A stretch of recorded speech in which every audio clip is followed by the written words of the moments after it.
So here we want to understand the solution of inequalities. There will be times where a variable may end up canceling out. If a variable cancels out, then we may end up with a no solution or an infinite solution answer. In A, we have to distribute first, so I'm going to go ahead and do that.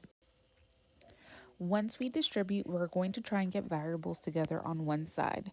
Because we have negative 6x, I am going to add 6x to the other side. This means my two variables will end up canceling out and I will be left with a positive 15, positive 9, and a greater than. 15 is greater than 9. This is a true statement. And because this is a true statement, this is going to be an infinite solutions. For B, we also have to distribute. So I'm going to go ahead and distribute the 2 into the parentheses.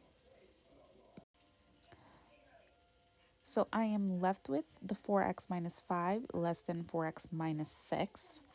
I'm going to go ahead and get rid of the 4x by subtracting on both sides.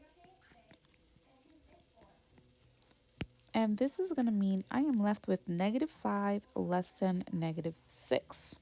Now, this is not a true statement because negative 5 is actually bigger than negative 6. I am closer to 0 than I am with negative 6, so it's more in value.